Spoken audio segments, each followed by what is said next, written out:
Why do you race? It's a question that has many answers. You could race because you want to be famous, or just because you need the money.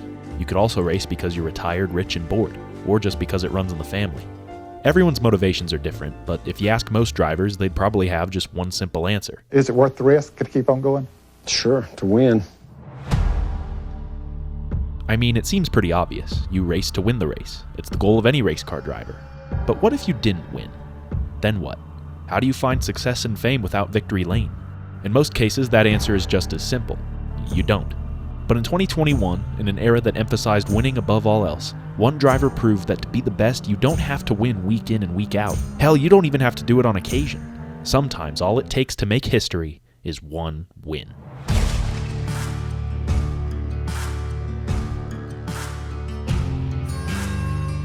Like most NASCAR stars, Hemric started driving long before he got his license.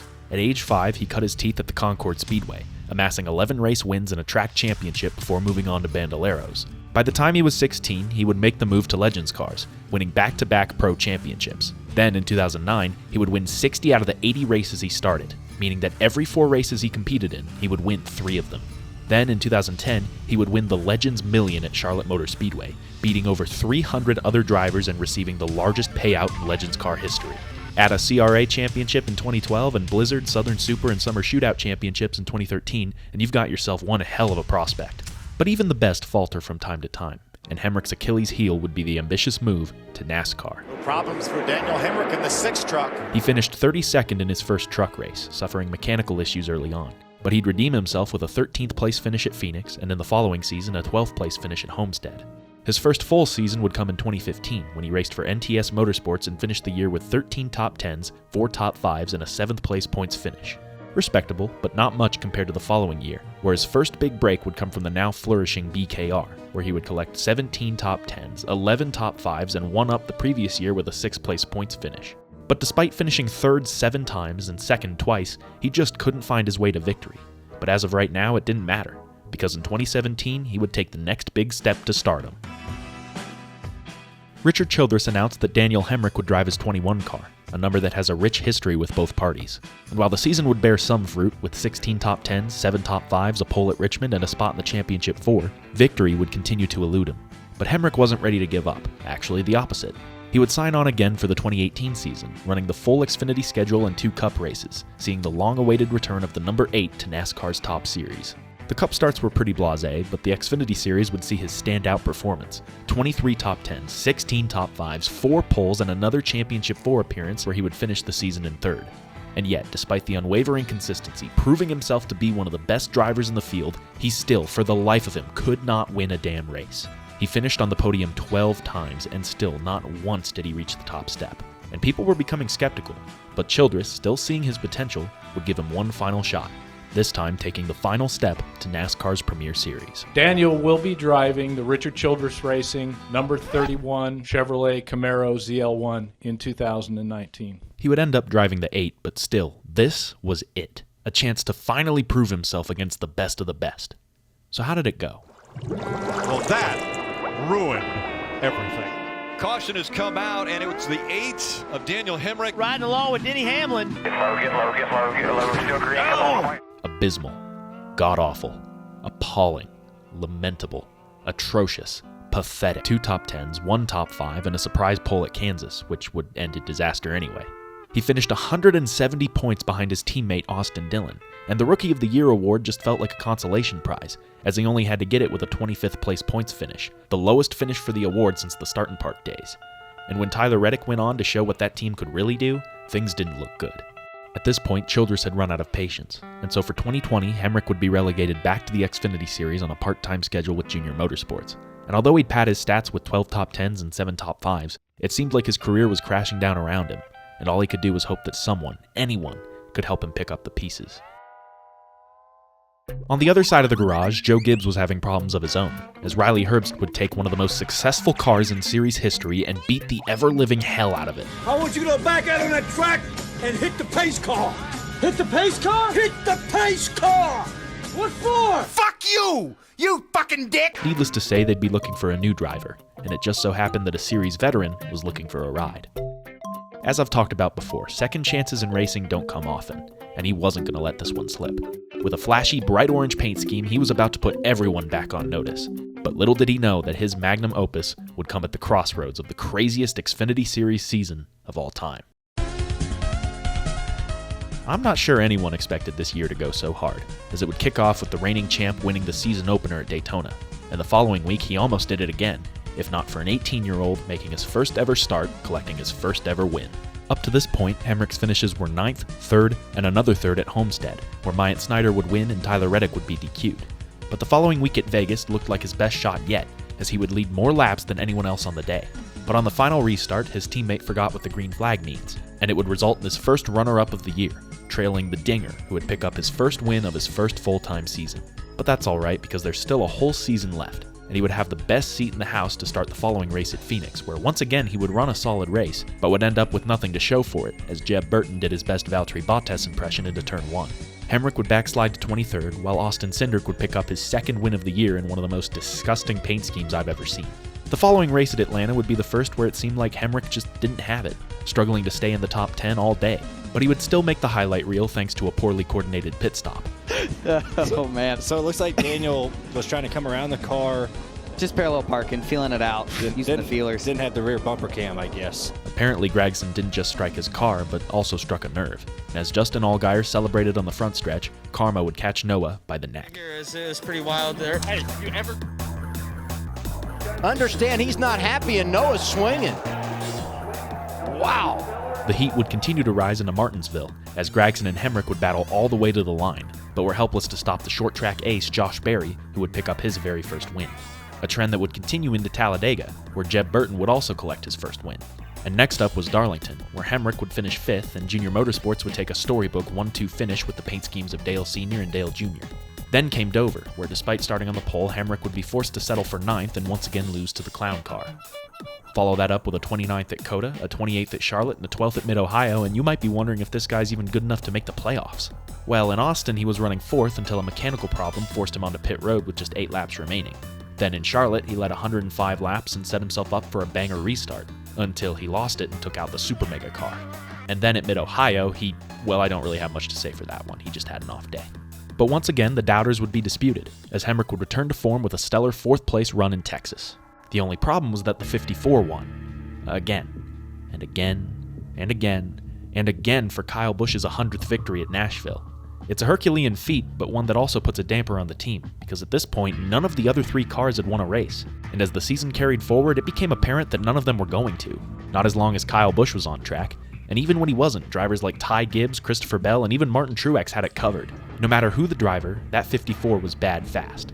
And the other Gibbs drivers had to do whatever they could to hold it at bay. And a push down for the 54. Contact made. Hemric slides up, trying to save it. He's into the wall. Keep going. Hemric trying to save it, but that first win isn't going to happen today. After leading late in the race with just 6 laps to go, defeat would once again be snatched from the jaws of victory. And the usually unapologetic Kyle Busch would go on to say this in his interview. Great day for our 54 car, but the 18 was better and deserved this win, so I'm sorry to Daniel and those guys. It was a major gut punch for Hemric, but he could still take some solace in a 3rd place finish the following week at Loudon. But at this point, all eyes were on the points battle between Austin Cindric and AJ Allmendinger, which was getting tighter and tighter and tighter, all the way up until the regular season finale at Bristol, where the battle would be settled in just 2 laps. A great restart on the outside, 7 of Allgaier right on the bumper of the 22, but the 16 battles back. Here comes Allmendinger. It's Cindric and Allmendinger into 3 and 4. Allmendinger up the racetrack. They make contact. 3 wide for the lead. 1 lap to go. Here comes Allgaier on the inside. They go up the racetrack. Allmendinger back in on the inside. He takes the lead. More contact behind him. The race for the win through 3 and 4. Allmendinger, Cindric, side by side. Allmendinger wins it at the line. I cannot believe what I just saw. This never happens. I'm speechless. That's unbelievable. That was wild. Unbelievable. All I can say is Bristol. That's all it's about. You don't want to come down like that for the regular season, but it's the way it's going to be, and I expect it to happen hopefully in Phoenix as well. Lost in all of this was Daniel Hemric, who restarted 4th and fell back to 10th. But thankfully, he still made the playoffs, and now it was time to chase a championship. The playoffs would open in Vegas, where subbing for an injured Michael Annett, Josh Berry would spoil the party with his second win. Another spoiler would come the following week at Dega, where thanks to a late wreck and a setting sun, Brandon Brown would be the fifth to pick up his first win in 2021. Then the road course dinger would win what is now his third of 4 straight wins at the Charlotte Roval, and Daniel Hemric's 5th, 4th, and 3rd place finishes were just enough for the second round, where he'd be seated in 5th place. Still, he wanted to get back above the cut line as fast as possible, and although he led 55 laps at Texas, he would once again be outdone by car 54, this time driven by John Hunter Nemechek. At this point, it was already known that Hemric wouldn't be driving the 18 next year, but he was still hungry for that first win, and his previous 4 finishes had looked like a countdown, leading to another pole at Kansas. But of course, despite battling at the front all day, an old rival would once again rear his head. Oh man, the 18 sideways! They wreck coming up in turn 2! Straight here. Lock it down, lock it down, lock it down, straight. Keep the wheel straight. All right, get it rolling here. Close racing and a lot of damage to the left front of the 18. This would give Hemric his first and only playoff finish outside the top 5, but luckily for him, he wasn't the only playoff driver in trouble. And in a virtual must-win situation, Noah Gragson would rise to the challenge. Up the racetrack goes Noah Gragson. Here comes Cindric to the inside. It's a drag race, and Gragson's gonna win. Hell yeah, dude. With another 3rd place finish, Hemric, along with Gragson, Allmendinger, and Cindric, would contend for the title in Phoenix. He had been here before, and he knew what he had to do. But heading into this race, the others' career win totals were 13, 10, and 5, while Daniel was still sitting at zip. With those kinds of stats, you'd be forgiven for writing off Hemric as a dud, and heading into the final race, his bad luck almost cost him his car, as his hauler broke down some 900 miles from the track mere hours before practice.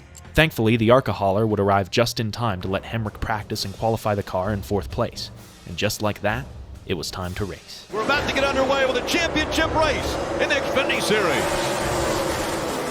People thought that the start of the weekend and his lack of equipment during practice would be a hindrance, but as the race got underway, he emerged as a top contender. But we've seen this before. Daniel Hemric, out front, showing him who's boss, and as is the formula, he would start to lose his footing towards the end of the race. As the clown car surged ahead, Hemric found himself in a familiar place, 2nd, and barring a miracle in the last 20 laps, that's where he'd stay. It seems strangely fitting. At this point, he had already tied the record for most runner-ups without a win in the Xfinity Series, and tonight, it looks like he's going to break it. But then... Saying the right rear is loose. You see him right now, almost spin. He's going to spin out. Around goes the 16, he's sideways. No contact with the inside wall, but the caution comes out. For the first time all year, a little bit of luck swung his way. And just like the opportunity from Joe Gibbs, he wasn't going to mess this up. On the restart, however, he would get a small right rear rub from his rival. But thankfully, just before Gragson could make the pass, another miracle. Back out. We've got a spin here off of turn 4. It's Jeff Burton. On the next restart, Gragson would remove himself from the equation, and now it was on. Mono-y-mono. But as Hemric went to make his move... Got a caution. Contact 2 cars in the wall in turn 3. Yeah, that's a big wreck. The racing gods can be just as malevolent as they are benevolent. And now the picture was clear. 2 laps. The opportunity of a lifetime and culmination of an entire career would come down to just 2 laps. A career of 103 top 10s, 60 top 5s, 24 bronzes, 12 silvers, and even more races where he coulda, shoulda, woulda. Arguably the most successful career without a W, but still, after 207 races, no gold. And with the finish line now in his sights, Hemric finally realized that he couldn't just earn his place at the top. He'd have to take it. And the rest, as they say, is history. As they come back to the green flag.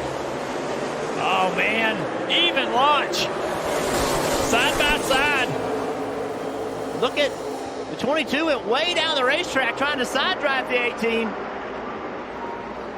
Right here's where Hemric needs to find a way to get into the gas a little sooner. The 22 takes that momentum. Side drafting down the backstretch. Oh, he's going to get loose. The 18 gets a little loose, slides up the track. No contact. But it did move the 22 up the racetrack. He wasn't able to finish the corner, so...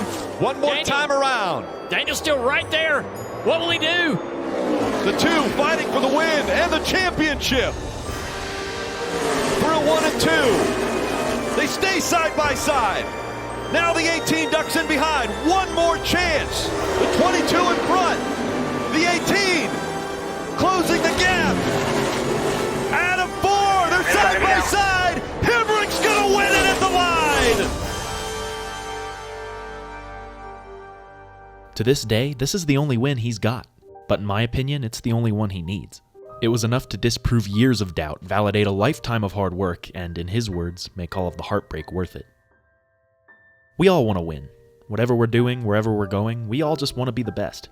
But the journey to success isn't about the destination, but how you get there, through commitment, sacrifice, and resurgence. And as a wise man once said, even if you have just one shot, one opportunity to seize everything you ever wanted, go capture it, and don't let it slip. From the top of the car, Daniel Hemric's a champion.